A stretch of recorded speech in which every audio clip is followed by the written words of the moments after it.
iniciando o nosso podcast aqui para debater ideias. E aí, meus caros, esse vai ser o episódio piloto e o tema vai ser o ambiente onde a gente tá, que é no frio. E aí, o que você acha do frio, mano? Você preferia gravar no frio ou no calor? Gravar no frio, né? O frio deixa a gente inquieto e dá mais vontade Inspirado de falar. também, né? Inspirado, sem dúvida. Será que você já ouviu falar que os países mais desenvolvidos são os mais frios? Nossa, muito interessante. Será Já. que isso procede? Eu acredito que não. Não me parece que seja por causa especificamente do frio. Que tem uma relação direta com o frio, né? Sim. Mais que o frio é inspirador é um fato, né? É inspirador. Isso não tem como negar. O problema do frio, uma coisa que talvez faça sentido, é que o frio deixa a gente inquieto, né? Se você tá no frio, você quer sair do frio. Exatamente. Então talvez tenham pensado que o desenvolvimento do Polo Norte em geral, né? Europa, mais tarde os Estados Unidos, tenha se dado por causa do frio. Talvez tenha sido um fator, mas eu não acredito que tenha sido determinante. Se tivesse sido, seria uma regra absoluta, né? Alguns vão dizer, mas é uma regra, né? Não. Exatamente. Bom, aqui a gente sabe, eu sei, né? Eles vão ficar sabendo agora que você tem uma ótima aptidão para história. E você consegue falar pra gente a partir de quando isso começou? Qual foi sua inspiração?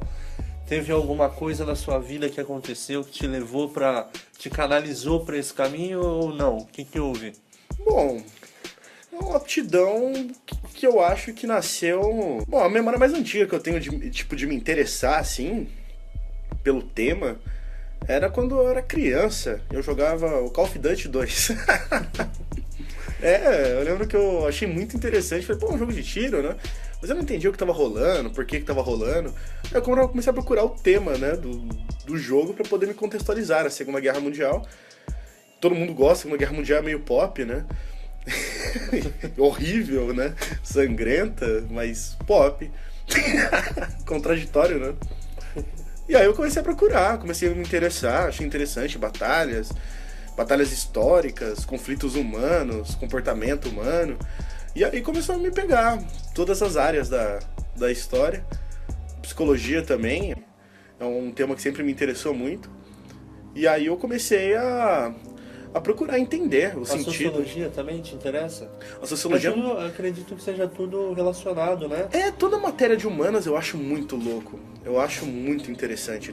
Tudo que envolve cultura, desenvolvimento de cultura, a forma que as pessoas se comunicam e passam conhecimento pra frente de forma consciente, tudo isso me parece uma coisa fantástica. E é realmente, né? E é. E o interessante é deixar claro que, obviamente, a sua fonte não é só jogo e nem só filmes, né? Exato. Você leu bastante livros, né, em Sim. relação a isso. Um deles muito interessante que a gente já conversou é o Príncipe. Sim, do Maquiavel, né? Que ele teve previsões que até hoje são concretas no mundo aí, na atualidade, inclusive, né? Ele é o pai da ciência política, né? E ele nunca quis ser o pai da ciência política. Ele, na verdade, há controvérsia sobre o motivo da carta que ele mandou pro Lourenço de Médici.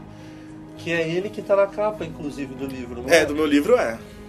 A minha edição, sim. Mas não são todas. Não são todas. Cada uma tem uma capa diferente. Depende da edição, né? Tem edição de bolsa, tem muitas edições. É um livro muito bom, muito bom. Sim. E é bem interessante. É difícil de começo entender o contexto. De primeira pode parecer muito chato, né? Mas, como todo livro bom, eu acho. É em meados de 1500 e alguma coisa? Se eu não me engano, quando ele escreveu já era 1500 e pouquinho. Tava ainda... Lembro que ele morreu com 57 anos. Acho que é isso, 57. E geralmente as pessoas têm a errônea conclusão de achar que o povo antigo era menos crítico, menos inteligente, né? Entra em... Quantas pessoas a gente vê falar, afinal, que as pirâmides foram construídas por aliens?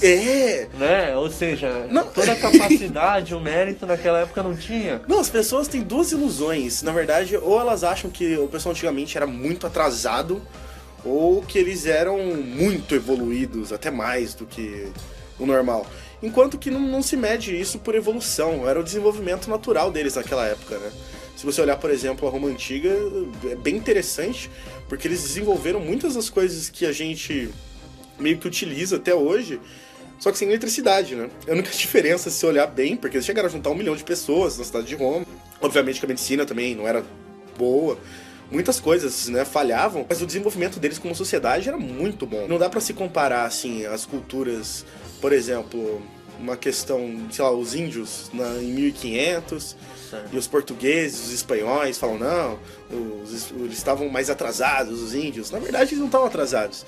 Eles eram contemporâneos aos portugueses. Era o desenvolvimento que eles tiveram numa floresta tropical, que faria sentido, né? Tipo, num lugar quente e abafado, que deveria continuar assim, né? Mas não continua mais, agora tá bem frio.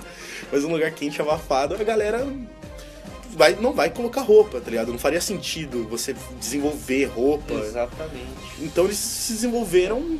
Eu acho interessante que essa questão esbarra um pouco da minha perspectiva no inconsciente coletivo, né? O Jung. Quando você pega os limites de temperatura, povos que de forma incomum precisavam caçar, mas que estavam separados geograficamente. Sim. Né? Não é difícil chegar nas mesmas conclusões mesmo estando distante. Sim. Ou porque tem a ver com o inconsciente coletivo, né? Tem a ver. Parece, até onde eu sei, né? Pelo menos até onde eu acho que eu sei. O inconsciente coletivo, ele é Será que o inconsciente coletivo não seria uma consequência das conclusões limitantes que a gente poderia chegar? Sim. Entende? Por exemplo, se eu preciso matar um bicho que é maior que eu preciso construir algo que acerte ele de longe. Sim. Quais são as possibilidades que eu tenho? Eu não posso criar uma arma. Né? Nessa época ainda não... Mas depende da arma, né? Uma arma branca, uma lança. Exatamente. Você sabe essa variável. Você sabe que você tem que ficar longe dele pra poder... Você vai matar um leão, por exemplo. Você tem que ficar longe. Vai matar uma onça. Você não pode chegar muito perto. Você tem que ter um jeito de manter um distanciamento seguro. As armas da humanidade, elas sempre tiveram meio que um sentido de manter uma distância. Exceto por algumas culturas, tem exceções, né? Tinha uma galera que gostava de matar de perto, mas tem um pessoal que era mais prático. Falava, não, precisa ser mais eficiente, de preferência, que me deixe seguro. E esse é um pensamento que não teve só em um local, né? Não. Geograficamente falando. Tiveram em vários locais. A humanidade parece que o inconsciente coletivo ele seria uma espécie de... Um acesso ao inconsciente geral, né? Talvez. Um acesso ao inconsciente geral. É uma coisa que parece que é o código-fonte de ser um ser humano, sabe? O ser humano vai precisar comer e ele vai, já que pensa, já que é consciente, precisar desenvolver algum método eficiente para fazer isso. Alguns vão se apegar aos métodos, outros vão tentar inovar e outros vão ter mais aptidão para aquilo. Então parece que isso já tá... O Jung, ele é interessante porque ele tem o aspecto de arquétipos, né?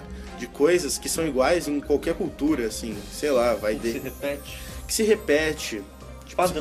Padrões, o arquétipo do herói, por exemplo. O Jung a gente pode considerar... O Jung não, mas as propostas dele. Será que é algo mais subjetivo ou é algo mais científico? Porque a gente sabe, a partir do método, que a gente precisa de um número suficiente de evidências, de teste, Sim. de verificação. Ou seja, será que a gente pode verificar o número suficiente para chegar a uma conclusão exata? É isso e pronto. De metodologia mesmo, né? É um método. O Jung ele lidava com assuntos que eram muito subjetivos. Não dava para medir um sentimento, uma emoção, né? Mas é de uma estranha precisão, né? Isso é muito esquisito. Profundo, exatamente. Ele era um cientista, mas também muito intuitivo. Intuição. Algo incomum entre os gênios da humanidade. Né? Ele tinha um jeito diferente de lidar com as coisas. Ele tentava buscar o sentido naquilo de todas as formas possíveis. Que nem, até onde eu sei, tinha uma briga, digamos, não era briga, mas um desentendimento entre ele e o Freud. Freud ele se baseou muito no complexo de Édipo. E só no complexo de Édipo, né? Só não, mas era o mito principal dele. O Jung já achava que todo mito continha algum conhecimento. Falou, se você está tirando tanto de uma fonte, tem tantas fontes da humanidade e de culturas em geral, a gente poderia tirar todas essas fontes, todos esses significados que as pessoas davam. O Jung, ele dava muita atenção ao sentimento, né? A emoção em si. É uma coisa meio negligenciada, parece. Quando a gente utiliza muito a razão, a gente não abre muito espaço para o sentimento. Mas o sentimento é o que mais move. Ninguém não, muita gente até faz coisas porque são lógicas e faz sentido. Mas o maior impulso, mano, é a emoção. A emoção é um sistema de força mesmo, né? É o que faz. Biologicamente seria o que nos salva também de um leão, né? Que Sim. Nos persegue numa selva, né? Sim. Nesse momento você não vai parar pra calcular a velocidade do leão. Você sobe numa árvore ou não. Você tem que agir por impulso. Exatamente. Isso facilita na nossa sobrevivência, até padrões, às vezes classificar padrões. Mas o problema também da nossa racionalidade, da nossa lógica e do sentimento, eu acho, de tudo, né? Da nossa percepção. Bom, a gente teve uma interrupção aí, recebemos uma ligação, mas você estava falando sobre o impulso, né? Da emoção, né? Da emoção.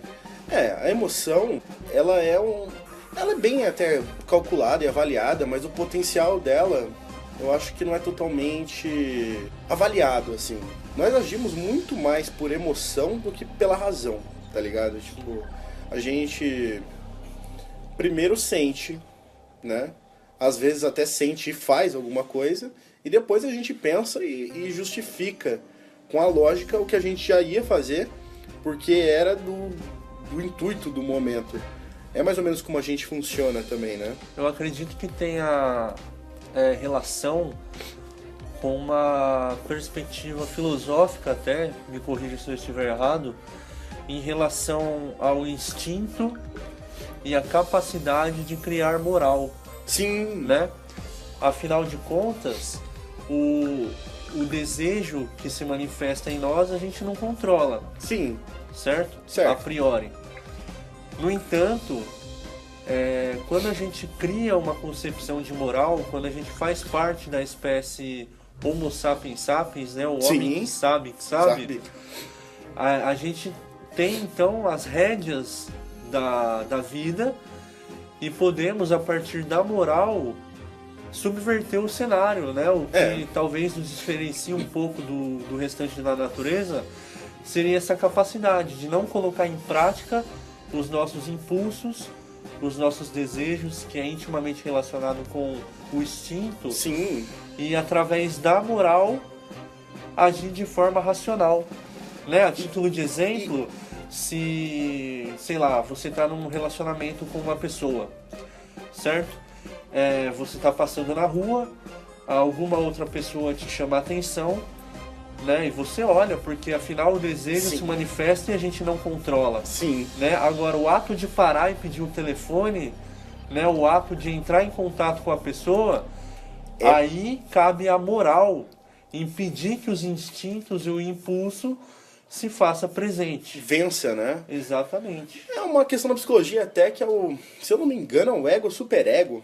Eu preciso lembrar. Freud. Eu preciso até lembrar exatamente qual é o impulso, mas qual é o qual. Eu não me recordo, mas a ideia é essa mesmo, né? A moral também é uma coisa muito interessante porque ela só existe se a gente vive em sociedade, né? É cultural a moral? Porque varia de cultura, né? Sim, é extremamente cultural a moral. Não sei, talvez eu esteja falando bobeira, mas aqui a gente não mata pessoas. Em outros lugares, pessoas matam em nome de Deus. Sim. Por uma questão, claro que ideológica, né? Tem uma religião no meio. Sim. Mas... Por religião, por ideologia, e cada ideologia e cada cultura vai estabelecer as normas do que seria certo, o errado, o aceitável, o não aceitável. E aí... E são regras completamente que podem ser problematizadas. Sim, todas. Né? Se a gente pega uma forma de analisar mais abrangente, a gente nunca toma uma concepção de moral como uma verdade absoluta. Sim. Eu percebo que não existe uma cultura perfeita, sabe? Tipo, todas elas têm variáveis. As variáveis podem ser, tipo, ambientais, da onde eles vivem. Na verdade, as variáveis as tornam falhas, né? Sim. Porque se não houvesse variabilidade, ela seria precisa e conclusiva. Seríamos formigas. Um tipo de moral seríamos pra formigas. todo mundo. Formigas. Pensamento coletivo. Um pensamento pra todos. É uma colmeia, tá ligado? São abelhas, são formigas. O nosso forte parece na natureza, né? Como ser humano não é a sociedade. A gente vive em sociedade, somos seres sociais, mas não é o nosso forte. Não é onde a gente acha a perfeição, sabe? A gente nunca seremos formigas. É um negócio que a gente sempre vai ter cada cabeça uma sentença, né? Como dizem, tipo, cada formação, tipo, cada indivíduo vai entender aquilo de uma forma. Uns vão ser mais passionais, outros vão ser mais racionais. E a coesão do grupo sempre vai ser falha, eu acho. Nunca vai ser precisa. Então, e de fato, estamos condenados a ser livres. Sim. Né? Se a gente tem que problematizar tudo isso e entender, talvez a angústia de ser livre pese muito nos nossos ombros, muitas Sim. vezes. É. Né? Afinal, uma formiga nasce formiga. E vai ser formiga. Pra sempre. E ela vai servir a sociedade da formiga. Exatamente. Como um só. Ela não fará nada que não esteja previsto pela sua própria natureza, né? Ela é uma célula de um corpo, tá ligado? É uma célula de um corpo vivo, né? Parece que o formigueiro todo é uma coisa só. A gente tenta criar isso, né? Com as nossas... Cara, é muito legal isso que você falou agora, porque nos remete à perspectiva de Aristóteles, né? Aristóteles, quando ele propõe o modelo geocêntrico, isso nos coloca em um lugar privilegiado. É como se tudo na natureza tivesse um encaixe, né? Perfeito. Então, nós, os animais, o talento de Neymar, Sim. né? O talento de Axl-Rose no Guns, tudo isso seria como se fosse o encaixe natural de cada um. Sim. Como se fossem peças internas de uma televisão. É. Onde todas as peças participam para o funcionamento do todo. Uma única célula. Mas é bem isso. Só que parece que na prática é completamente... Na prática, claro que não é. Completamente diferente. É diferente. Porque a gente pensa, talvez. Sim. Não, e a natureza a gente mesmo. Pronto, né? A natureza, se ela fosse, tipo... Parece que na ideia de Aristóteles é como se o mundo tivesse sido construído para funcionar dessa forma. Exatamente. Mas ele faz todo sentido até. Faz. É uma proposta muito romântica, né? Muito... Sim. Não, interessante. Bonita, interessante. Ele observou e viu o funcionamento, tipo, ridículo das coisas, a precisão com que a natureza vivia, né? Exatamente. Um pássaro comer uma fruta e defecar a semente adubada para crescer uma outra árvore. Ele olhar aquilo e falar, nossa, olha a contribuição de uma coisa para outra. Isso aqui é perfeito, cada um tem um papel. Mas ele talvez... Ele não, né? Mas depois... É engraçado que a gente fala sobre isso. Isso nos remete à ideia de Aristóteles de 380 a.C., né? E a gente vê que é algo completamente coerente. A gente não vê na rua uma pessoa propondo esse tipo de ideia, não, né? Conversando sobre esse tipo de coisa. E hoje em dia, mesmo a gente analisando isso e sabendo que é falho, a gente tem que considerar o contexto histórico da época, a tecnologia. Sim. Entende? Era tudo muito mais rudimentar. E pro pensamento da época... Era incrível. A gente não conclui que eles sabiam menos, pelo contrário. Pelo contrário, exato. Né? Com o que eles tinham, era incrível. E a percepção dele até hoje é bem atual, quando a gente pensa alguma coisa perfeita e feita com propósito. Será que a gente teria, sei lá, inventado qualquer tipo de invenção, uma televisão mesmo, do exemplo, né? Sem essa noção de que cada peça precisa encaixar perfeitamente para fazer o trabalho do todo. Para nossa criação, a ideia de Aristóteles é fantástica, mas para entender a natureza parece que não, né? Imagina quanto tempo isso perdurou na história. Sim. E o quanto isso não influenciou os próximos pensadores, filósofos, acadêmicos em geral. Exatamente. A fazerem um trabalho excelente, como criar objetos, uma televisão, sim, por exemplo, né? Quem sabe Da Vinci não foi inspirado por esse tipo de ideia? Sim, com certeza foi, né? Ainda mais que, tipo, na Renascença era o resgate disso, né? Se bem que Platão e Aristóteles nunca saíram muito de contexto. Eles sempre permaneceram no tempo, né? Mas o conhecimento... O período da Renascença é incrível pelo conhecimento trazido, né? Da Roma, conhecimentos que se perderam. Uma coisa interessante é que se a gente não registrar bem também as informações, elas se perdem. Porque todo ser humano nasce zerado, sem informação. Em informação, né? Ele está aprendendo as coisas. É claro que algumas coisas são constatações científicas, podem ser reproduzidas. A eletricidade pode ser descoberta quantas vezes for necessário, porque ela tá lá e é só descobrir uma forma de criar novamente, né? De descobrir novamente a eletricidade, ela tá lá. Mas se você perder essa informação, demora muito até acontecer de novo e talvez não aconteça mais, né? Exatamente.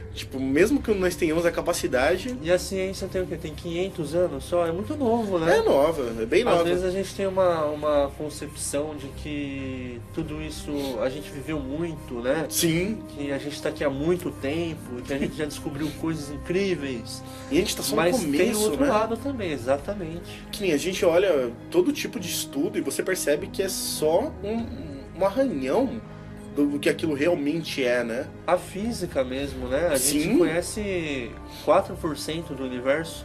E é uma coisa quem engraçada. Se pergunta, como é que a ciência pode mensurar quanto a gente conhece do universo? Sim. Bom, a gente consegue compreender, por exemplo, mapear a matéria bariônica, né? Que é a matéria do que nós somos constituídos, Sim. que constitui casas, avenidas, aviões e barcos, né? Galáxias, planetas e assim por diante. E consegue mapear toda essa matéria, a gente chama de matéria bariônica, né? A matéria conhecida. 26% dessa matéria é matéria escura, são responsáveis pelo movimento da galáxia, né? Ela faz modificações gravitacionais Sim. no universo. E o nosso universo se expande. Sim. Né? Se expande numa velocidade exponencialmente bruta, muito acelerado, e tem um valor. Isso também é uma composição do universo. Sim. Para Einstein era a constante cosmológica, esta energia de repulsão, uma força contrária à força da gravidade. Na atualidade a gente chama de energia escura, que compõe por volta de 74% do universo. Né? Então, quando a gente soma 74% de energia escura, 26% de matéria escura, mais 4% de matéria bariônica, totalizamos 100%. Sim. Só que a matéria escura a gente não conhece muito bem e nem a energia escura. Portanto, a ciência conhece bem 4%. Mas são 4% que ela assume, que é só isso. Sim. Né? Isso não, em 500 anos, né? Esse é um fato interessante sobre a ciência, né? Porque nós imaginamos que existe uma progressão geométrica mesmo, né? Que começa, da descoberta número 1, depois é para o número 2, depois é para o número 3. Nós imaginamos que as descobertas científicas são todas encaixadas. Mas o funcionamento das descobertas é meio caótico, porque às vezes você descobre o número 139 e você não sabe onde ele está conectado. Exatamente. Você não sabe onde está o 140. São peças aleatórias de quebra-cabeças que a ciência capta em um lugar, pega de outro, pega de outro. Em algum momento, quando a gente menos percebe, tá tudo conectado. Fala, nossa, gerou aqui. E até faltando peças, né? Faltando peças. Porque é muita coisa, é muito amplo, né? Às vezes dá pra determinar qual peça tá faltando. Exatamente. Afinal, a ciência cabe até a mente, né? Agora, na atualidade, a neurociência, né? Sim. Temos a psicologia, que também é um ramo da ciência. Sim. E olha só, a astrofísica, a cosmologia, a mecânica quântica, que é algo completamente difícil de compreender, né? É verdade. Então, o campo científico é muito amplo. Então, para você pegar recortes e conseguir conectar, né, vai muito tempo. 500 anos talvez não seja o suficiente, né? Talvez aí muito mais que isso. Muito mais. Talvez a espécie se extingua e a gente não tenha conseguido preencher todos os quebra-cabeças. E o problema é que esse quebra-cabeça não é estático, ele é constantemente mutável, né? Às vezes uma coisa que a gente via não tá mais lá, não dá mais pra medir e é um conhecimento que se perdeu, né? Exatamente. Por exemplo, sei lá, você tá analisando uma espécie de animal que entra em extinção, antes de você conseguir mapear tudo, perdeu o conhecimento daquela espécie. Um fóssil não vai te contar mais e já era, você perdeu aquele conhecimento, tá ligado? Tipo, Sobre tudo é difícil, né? tem informações que vão se perdendo. É como se fosse um livro que queimou as páginas, e dá pra ler algumas ainda, dá pra ver que tinha letras ali, mas mudou uma vírgula, mudou muito o sentido do negócio. Ah, sim, sim. Tipo, a informação pode te levar a uma conclusão também que talvez, por exemplo, vamos supor, um ambiente fosse de uma forma na época em que ele estava vivo. Uhum. Depois que ele se fossilizou, o ambiente sofreu uma mutação, mudou a vegetação, veio uma planta diferente. Até descobrir como é que era antes Teria daquilo. que saber todas as peças ali daquele quebra-cabeça, né? Exatamente. A complexidade dentro de mesmo cada... porque as teorias científicas, elas são interpretativas, né? Sim. Por exemplo, na física, quando a gente cria um cálculo que expressa aquela realidade que a gente observa, aquelas equações, elas têm que ser interpretadas. Sim. Né? Cabe ao cientista interpretá-las de maneira que a álgebra irá corroborar com aquilo que se observa. Sim. Nem sempre isso aconteceu. Como assim? Por exemplo, existe uma acusação contra Einstein, né? Que a relatividade geral já tinha sido descoberta por Poincaré. Sim. Só que ele não interpretou as equações de forma correta. Einstein, além de ter criado a equação, ele a interpretou correta. Descoberto mesmo a equação. Exatamente. O que entra num tema muito bom, mano. Que é o seguinte, o que é invenção, o que é criação, tá ligado? Tipo, o que é uma invenção? Eu um dia parei pra pensar muito nisso, fiquei bem abismado, porque nós imaginamos que nós criamos coisas. Certo. Enquanto que o que a gente faz de verdade é transformar as coisas, né? A gente só cozinha as coisas, a gente não cria nada. Mas eu acho que dessa perspectiva, da minha perspectiva, pelo menos agora, você indagando esse tipo de questão, eu iria propor que a gente inventa coisas que não tem na natureza, por mais que seja feito e criado com elementos dela. Sim. Né? Desse ponto de vista, nada se cria, nada se perde, tudo se transforma. Certo? No entanto, se a gente faz uma breve comparação com uma arma, um canhão, um navio, um carro, né, que a gente lembra muito de Da Vinci quando coloca tudo isso, e a gente compara isso com a física moderna, que ela observa a natureza e tem que interpretar, ela não inventa a natureza, ela interpreta o que já está lá. Sim. Desse ponto de vista, Da Vinci criou essas coisas. Por mais que ele tenha transformado, é uma criação. Né? Depende de uma criatividade, de uma imaginação. É aí que tá. Eu acho que a criação, ela só existe na mente. É só na parte teórica da invenção, entendeu? Tipo, um carro. Eu posso criar na minha mente um carro, criar um avião na minha mente. Mas na hora que eu vou fazer isso na prática, é uma descoberta, né? Porque só existe um carro porque é possível existir um carro. E toda vez que alguém juntar as peças de um carro, por mais artificial que ele pareça, vai dar um carro porque ele é uma... Ele é possível, uma né? descoberta, ele é possível, tá ligado? Um carro é possível. A gente deixa ele mais agradável, sim, exatamente. nós mudamos, tipo, a estética dele, mas... A gente pode imaginar criar uma escada que vá até o céu e que nos leve até o espaço, mas não tem como. Não tem como. Tá na mente, mas a gente não tem como produzir. Produzir uma escada, mas dá pra produzir um foguete. Por que um foguete? Porque um foguete é possível. Exatamente. Então, ele é uma combinação de elementos possíveis, tá ligado? Exatamente. Eu posso criar o néctar dos deuses, mas na prática o que eu posso fazer é suco de cana. O que embasa também o começo da nossa conversa falando do inconsciente coletivo. Inconsciente coletivo. Né? Coisas que são possíveis, que pessoas chegam à mesma conclusão, mesmo sem comunicação, estando separadas geograficamente. Sim. Né? Uma boa parte do inconsciente coletivo, eu comecei a pensar nisso agora também, mas não tenho certeza, né? Um pensamento. Que é... talvez... seja uma interpretação de sentimentos que todos os seres humanos têm, sabe? Tipo... nós... é uma coisa muito mais de sentir mesmo, né? A questão do inconsciente. É por isso inconsciente, né? Tipo, não dá pra mensurar porque é só uma intuição. É uma outra lógica, né? É uma outra lógica. É quase a lógica de um sonho, sabe? Um sonho faz sentido? Claro que faz. Mas você tem que analisar o sonho como um sonho. Todos os impulsos, o que significa Tanto cada que coisa. se a gente for analisar um sonho com a nossa razão, a mesma lei não se aplica, né, ao Sim. sonho. Né? Você tá no sonho, você sente que tá na sua casa, mas o ambiente não é sua casa. Sim. Você vai correr, mas você não corre, você patina. Você patina. Né? Você tá vendo a sua mãe, mas a cara não é da sua mãe, mas você sente que é ela. E você sente que Né? ela é essa. E quando você acorda com o sentimento que você trouxe lá do inconsciente, né?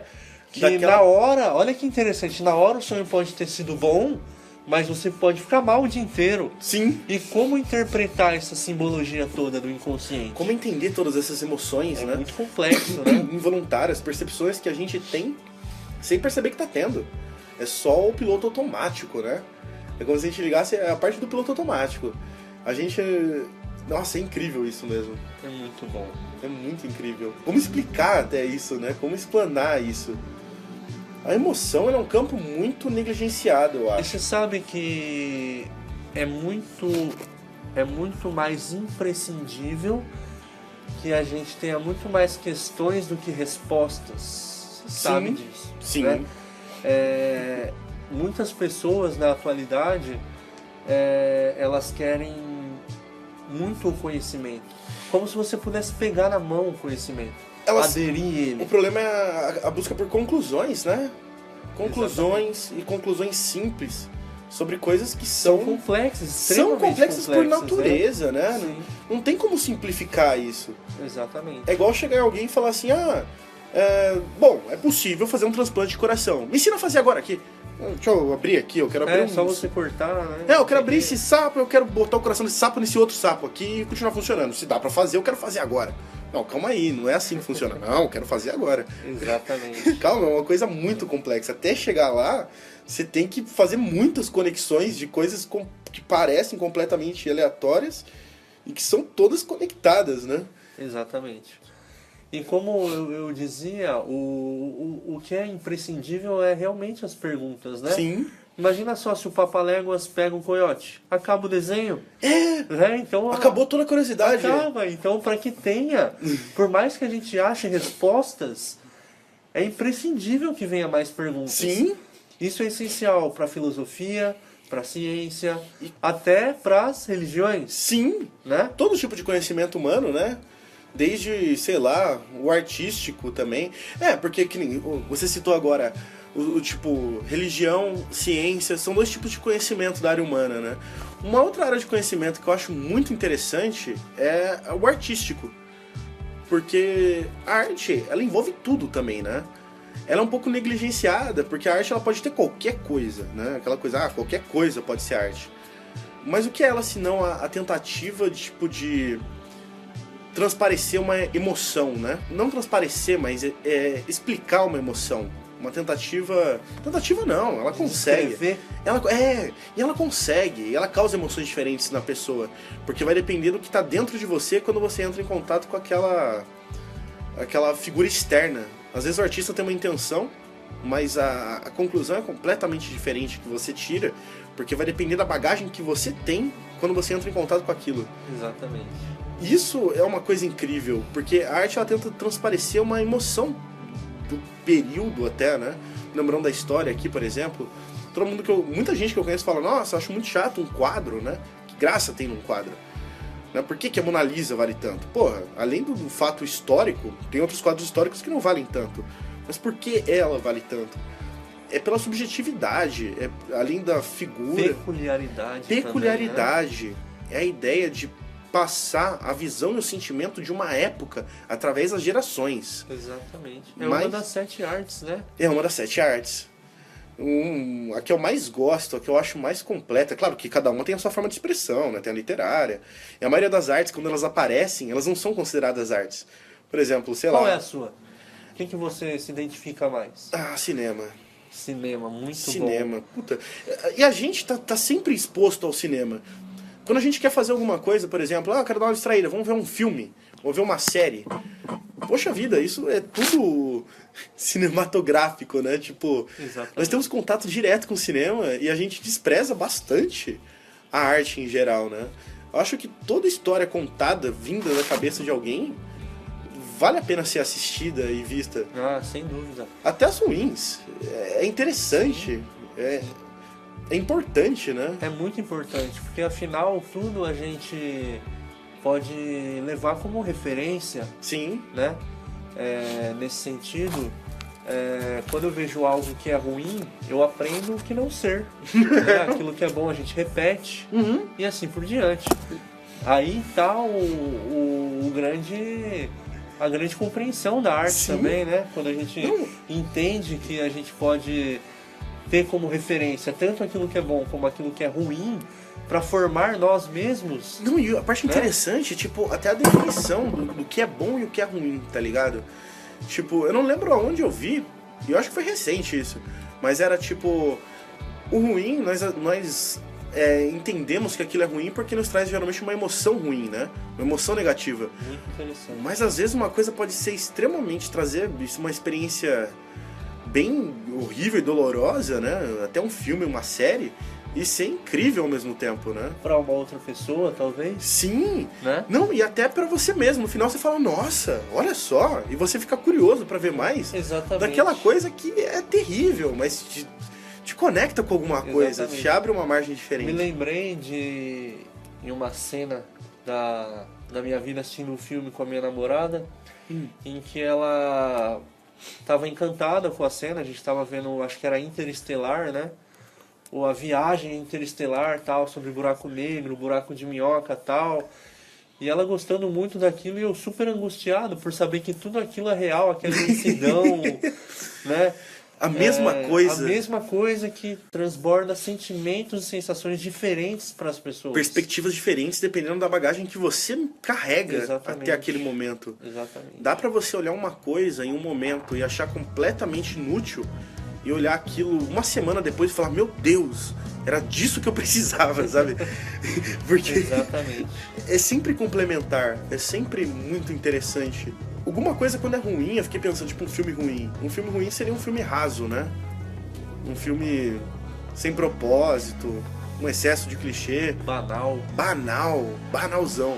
Mas até ele traz alguma coisa. Traz Até sempre ele. traz. Às vezes um filme pode ser, sei lá, extremamente monótono e repetitivo e trazer um monte de clichê, mas você precisa de uns clichêzão, você precisa de uma coisa sob controle, sabe? Uma experiência controlada. Exatamente. Nem sempre você quer uma experiência maluca, uma montanha-russa. Às vezes você quer uma coisa controlada, você quer assistir um negócio que você sabe que você vai conseguir prever o que vai acontecer depois, porque o diretor já, sei lá, fez um jeito que você fala, ah, então vai acabar assim, todo mundo vai vencer no final e o vilão morre. Às vezes você precisa disso, precisa de um negócio, Exatamente. experiência controlada. Exatamente. Isso também pode nos trazer evidências a partir desse assunto que a gente está tendo aqui, né? Sim. Das sensações para diferentes pessoas do mesmo filme, da mesma arte, né?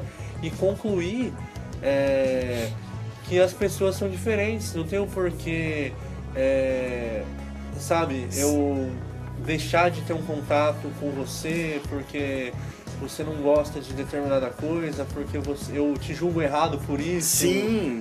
Entende? São pessoas diferentes. Isso só revela o quão diferentes as pessoas são. Dá pra uma coisa ser horrível e maravilhosa ao mesmo tempo, né? Já ouvi uma frase muito interessante, cujo eu não me lembro o autor, que diz pra gente não julgar as pessoas porque cada um tem a sua própria história. Sim. Né? Tem a sua própria perspectiva, as suas próprias conclusões, né? A forma de chegar a Ideologia. elas. Então cada pessoa tem a sua história. Sim. Cada um chega naquilo, cada um de um ponto, né? Os pontos podem coincidir em algum momento, mas nunca é a mesma história.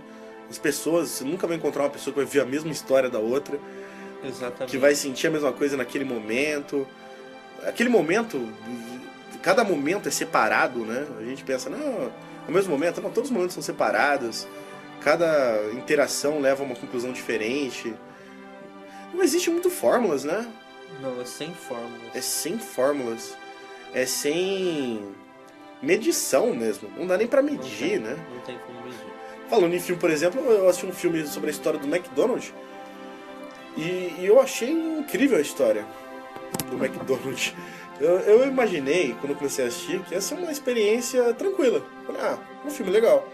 Me deu uma angústia. É porque eu não lembro o nome, é Kroc, não lembro. É o nome do cara que rouba meio que a ideia dos irmãos McDonald's, o cara que cria a franquia. E ele ganha todo o lucro e a empresa, e os irmãos McDonald's que criaram o modelo do McDonald's não ganharam nada. Um deles morreu de tão triste e estressado, e o outro conseguiu até juntar um bom dinheiro, mas nada muito bom, nada comparado com o McDonald's. E esse cara que roubou a ideia, eu percebo que ele despertava uma emoção diferente em cada um. Alguns viam nele um grande empreendedor, um cara que estava no lugar certo na hora certa. E ele tem o mérito dele. Transformou aquilo em franquia. Ele foi uma figura bem interessante. Ele teve sucesso também, se eu não me engano, depois dos 50 anos de idade. Ou seja, quem via ele antes não imaginava que ele ia conseguir o sonho dele. Mas ele conseguiu. Mas meio que roubando a ideia do cara também. Não tanto antiético. E aí fica esses dois lados, e os dois estão corretos, né? Exatamente. Não anula o mérito do cara que roubou a ideia, que ele roubou a ideia, né? Mas não anula o mérito dele. A sacada dele foi boa, as atitudes dele foram dentro da lei, né? E ele teve a sacada dele pra poder fazer o império dele. E ao mesmo tempo, ele foi um filho da puta. Acho que isso não pode falar, né? Não. Ao mesmo tempo ele foi ruim, bom e ruim. Bom, superposição, né? Superposição. Duas realidades que acontecem ao mesmo tempo. Que inclusive pode ser um assunto pro nosso próximo podcast, vídeo, né? Sim. E então é isso, pessoal. A gente teve aqui uma reunião de duas pessoas, exatamente.